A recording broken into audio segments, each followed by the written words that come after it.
ഇന്ന് മഹാശിവരാത്രി. എങ്കിലും എനിക്കിന്ന് സാക്ഷാൽ പരമശിവനോടല്ല, പകരം RSSനോടാണ് പ്രാർത്ഥിക്കാനുള്ളത്. സാമാന്യ മര്യാദയെ മാനിച്ച് ആദ്യം എന്നെ ഞാനൊന്ന് പരിചയപ്പെടുത്താം. ശിവരാമൻ സുഭദ്ര ദമ്പതിമാർക്ക്, അല്ലെങ്കിൽ നാരീപക്ഷ കേരളത്തിൻ്റെ പരിഷ്കൃത ബുദ്ധിയെ മാനിച്ചുകൊണ്ട് പറഞ്ഞാൽ സുഭദ്ര ശിവരാമൻ ദമ്പതികളുടെ കടിഞ്ഞൂൽ പുത്രനായിട്ടാണ് ഈയുള്ളവന്റെ പിറവി. ശാസ്ത്രീയ നാമം ഹരീഷ്. പോങ്ങൻ എന്നത് സൈബർ നാമമാണ്. പോങ്ങമൂടൻ എന്നതിൻ്റെ സമൃദ്ധ രൂപമാണ് ഈ പോങ്ങൻ. 60% പോങ്ങൻ, 40% മൂടൻ. അത് ഏറെയും കുറഞ്ഞും വരാറുണ്ട്. അതാണ് ഈ പോങ്ങുമൂടൻ്റെ അർത്ഥം.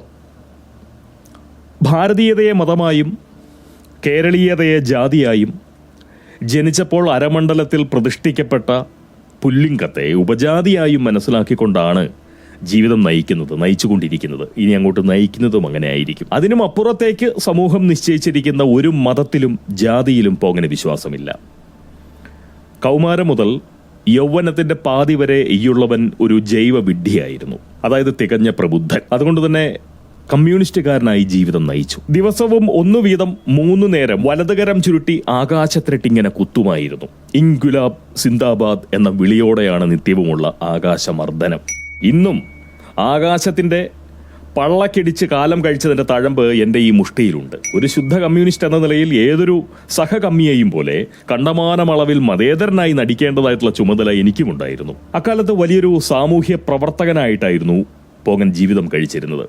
കൂടുതൽ കശേരുക്കൾ നിർമ്മിച്ചുകൊണ്ട് കേരളീയ സമ്പദ് വ്യവസ്ഥയുടെ നട്ടലിന് ബലം പകരുക എന്ന കർമ്മത്തിൽ ഈ പോങ്ങൻ ആണ്ടുമുഴുകി. എന്നുവെച്ചാൽ ധാരാളം അളവിൽ മദ്യപിച്ചിരുന്നു എന്നാണ് പറഞ്ഞതിന്റെ അർത്ഥം. സംസ്ഥാന മദ്യവിതരണശാലയിലൂടെ ധാരാളം പണം പോങ്ങൻ നാട്ടു ഖജനാവിലേക്ക് നേരിട്ട് സംഭാവന ചെയ്തിട്ടുണ്ട്. എന്നുവെച്ചാൽ ദിമാറ മരമന്നനായിട്ടുള്ള വിജയൻ രാജാവിന്റെ ഒക്കെ മക്കൾ വരെ പോങ്ങന്റെ കാശ് കൊണ്ട് നക്കി തിന്ന് തൂറിയിട്ടുണ്ടെന്നാണ് പറഞ്ഞതിന്റെ ചുരുക്കം. അതുപോലെ ബിജു രമേശ് സാറിന്റെ ഒക്കെ ആഡംബര ജീവിതത്തിന് ചെറുതല്ലാത്ത സംഭാവന നൽകാനും തീർച്ചയായും പോങ്ങന് സാധിച്ചിട്ടുണ്ട്. മദ്യത്തോട് മാത്രമല്ല, വിപ്ലവോദ്ധാരണം സംഭവിച്ച മനസ്സുമായി മേഞ്ഞിരുന്ന ഒരു കമ്മി എന്ന നിലയിൽ മദിരാക്ഷികളിലും പോങ്ങന് കലശലായിട്ടുള്ള കമ്പമുണ്ടായിരുന്നു കേട്ടോ. ഈ ഗുൽമോഹർ പൂക്കൾ വീണ് കിടക്കുന്ന ചെമന്ന തണലുകളിൽ ചേച്ചിപ്പെണ്ണുങ്ങളുടെ മടിയിൽ തലവെച്ചു കിടക്കാനും മറ്റുമൊക്കെ പോങ്ങനും കണ്ടമാനം കണക്കിന് കൊതിച്ചിരുന്നു എന്നുള്ളത് സത്യമാണ്. പക്ഷെ മദ്യത്തിൽ നിന്നും നീന്തിക്കയറി മദിരാക്ഷികളുടെ മേനിയിലേക്ക് മുതലക്കൂപ്പ് കുത്താൻ പോങ്ങന് സമയം കിട്ടിയിരുന്നില്ല. അതുകൊണ്ട് തന്നെ ലക്ഷണമൊത്ത ഒരു കമ്മി എന്ന നിലയിൽ മതിയായ അളവിൽ സാംസ്കാരിക പ്രവർത്തനം നാരീപക്ഷ കേരളത്തിന് മുകളിൽ കിടന്ന് കാഴ്ചവെക്കാൻ സാധിച്ചില്ല എന്ന നഷ്ടബോധം ഇന്നും ഇടയ്ക്കിടെ എന്നിലുണ്ടാവാറുണ്ട്. ഈ കമ്മിണിക്കുട്ടികളിൽ ആണ്ടുമുഴുകി മതിവരുവോളം അവരിൽ സ്ത്രീ ശാക്തീകരണം നിറയ്ക്കാനുള്ള അസുലഭാവസരങ്ങൾ പോങ്ങൻ പാഴാക്കി കളഞ്ഞു, വെറുതെ പാഴാക്കി. മനസമാധാനത്തോടെ എനിക്ക് മരിക്കാൻ പറ്റുമെന്ന് ഞാൻ വിചാരിക്കുന്നില്ല. ഇനി മരിച്ചാൽ തന്നെ ഒരന്തം കമ്മിയായി പുനർജനിക്കാതിരിക്കാൻ എനിക്ക് കഴിയുമെന്നും തോന്നുന്നില്ല. അതൊക്കെ പോട്ടെ. എന്തായാലും 1/2 പതിറ്റാണ്ട് മുന്നേ പോങ്ങൻ കുടിവെടിഞ്ഞു. ലഹരി ഉപേക്ഷിച്ചതുകൊണ്ട് വലിയൊരു കുഴപ്പമുണ്ടായി. തലയ്ക്ക് വെളിവ് വീണു. അതുവരെ കമ്മി നേതാക്കളുടെ പ്രസംഗം കേട്ടാൽ ചോരച്ചാലുകളിൽ നീന്താനുള്ള കൊതി ഉയരുമായിരുന്നു ഉള്ളിൽ. എന്നാൽ തലയ്ക്ക് വെളിവ് വീണപ്പോൾ ഈ നേതാക്കളുടെ വാക്കുകൾ കേട്ട് തൊലി ഉരിയാൻ ആരംഭിച്ചു എന്നുള്ളതാണ് സത്യം. ഈ വിഡ്ഢികളുടെ മണിപ്രവാളം കേട്ടാണോ ഇതുവരെ കോരിത്തരിച്ചതെന്ന് ഓർത്തപ്പോൾ തലതല്ലിച്ചാവാനും പോകേണ്ടി തോന്നി. ഈ പ്രബുദ്ധത മാഞ്ഞതിന്റെ പാർശ്വഫലമാണത്. അതോടെ ഒന്നുറപ്പായി, ഈയുള്ളവൻ തീർത്തും പോങ്ങനായിരിക്കുന്നു.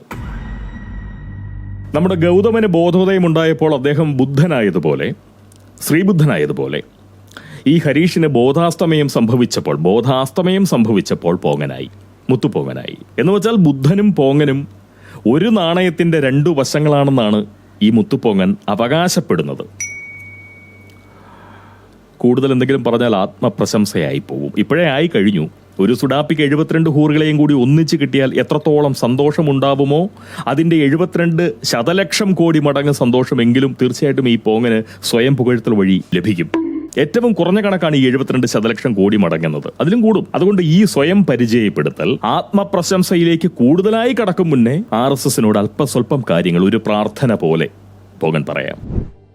ത്യാഗബുദ്ധിയും സേവന തൽപരതയും ദേശസ്നേഹവും മാനവിക ബുദ്ധിയും ആത്മാർത്ഥതയും നിസ്വാർത്ഥതയും ഒക്കെയുള്ള ഒരു വലിയ പറ്റം ജനങ്ങൾ ഒരൊറ്റ ബുദ്ധിയോടുകൂടി, ഒറ്റബുദ്ധിയല്ല, ഒരൊറ്റ ബുദ്ധിയോടുകൂടി നിശ്ചിത ലക്ഷ്യത്തോടുകൂടി പ്രവർത്തിക്കുന്ന RSS പോലെയൊരു സംഘടന ഇവിടെയല്ലാതെ, ഈ ഭാരതഭൂമിയിലല്ലാതെ, ഈ ഭൂഗോളത്തിൽ മറ്റെവിടെയെങ്കിലും ഉണ്ടാവുമെന്നുള്ള കാര്യം പോകന് തോന്നുന്നില്ല. സാധ്യതയില്ല. അങ്ങനെയാണ് പോകൻ്റെ ഒരു വിചാരം. ഇന്ത്യയുടെ 2ാം സൈന്യമാണ് RSS. ശമ്പളമോ ആനുകൂല്യങ്ങളോ ഒന്നുമില്ലാതെ, സംഭാവനകൾ യാചിക്കാതെ ഈ രാജ്യത്തിനായി പ്രവർത്തിക്കുന്ന നിങ്ങളോട് പോങ്ങന് എന്നും ആദരവ് മാത്രമേ ഉണ്ടായിട്ടുള്ളൂ, ഇനിയൊട്ട് ഉണ്ടാവുകയുമുള്ളൂ. എനിക്കൊരിക്കലും ഒരു RSSകാരനാവാൻ സാധിക്കില്ല. കാരണം അതിനുള്ള നന്മയോ സദ്ബുദ്ധിയോ സൽസ്വഭാവമോ സാംസ്കാരിക ഭാവമോ സഹനസിദ്ധിയോ ഒന്നും എനിക്കില്ല.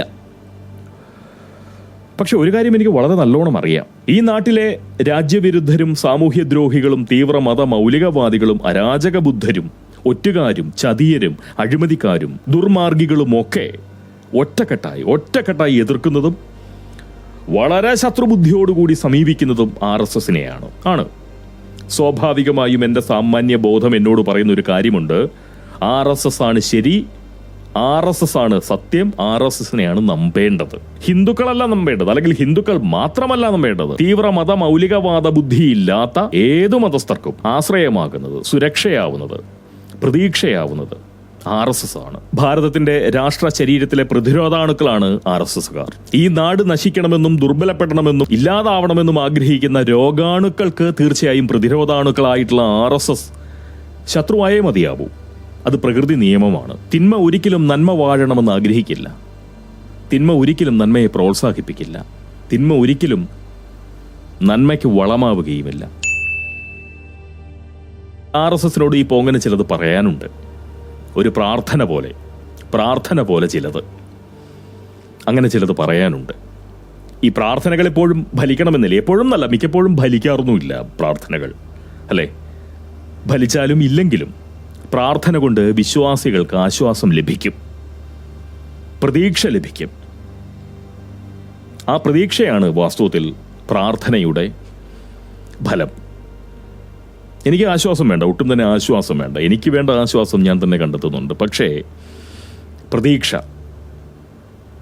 പ്രതീക്ഷയാണ് വേണ്ടത്. ഒരു സാമൂഹ്യ ജീവി എന്ന നിലയിൽ ഈ സമൂഹത്തിൽ എനിക്ക് ജീവിക്കണമെങ്കിൽ ഒരു പ്രതീക്ഷയുടെ നാളം വേണം. അതുകൊണ്ട് പ്രാർത്ഥന പോലെ ചിലത് RSSനോട് പങ്കുവയ്ക്കാൻ ഈ പോങ്ങൻ തീർച്ചയായിട്ടും ആഗ്രഹിക്കുന്നുണ്ട്. ഇന്ന് മഹാശിവരാത്രിയാണ്. തീർച്ചയായിട്ടും നിങ്ങൾ പ്രാർത്ഥനയിലാവുമെന്ന് എനിക്ക് വളരെ നന്നായിട്ട് അറിയാം. അതുകൊണ്ട് നിങ്ങളോടുള്ള പോങ്ങന്റെ പ്രാർത്ഥന അത് നാളെയാണ്. ഗൗരവ പുരസ്സരമുള്ള പ്രാർത്ഥന. കമ്മികാലത്തെ പറ്റി പറഞ്ഞ നാവുകൊണ്ട് പ്രാർത്ഥിക്കുന്നതും മര്യാദകേടായിട്ടാണ് പോങ്ങൻ വിചാരിക്കുന്നത്. അതുകൊണ്ട് തീർച്ചയായിട്ടും പോങ്ങന്റെ പ്രാർത്ഥന അത് നാളെ, RSSനോടുള്ള പ്രാർത്ഥന. എല്ലാ ശിവഭക്തർക്കും ശിവരാത്രി ആശംസകൾ. വെറും കോന്തന്മാരായിട്ടുള്ള കളുടെ കാതുകളിൽ കയറി ഈ ശിവരാത്രി, മഹാശിവരാത്രി പ്രമാണിച്ച് നാവുകൊണ്ട് 4 ചാല് താണ്ഡവമാടാൻ പോകാൻ ആഗ്രഹമുണ്ട്. പക്ഷേ അത് നല്ലൊരു ദിവസമായിട്ട് വേണ്ടാന്ന് വെച്ചിരിക്കുകയാണ്.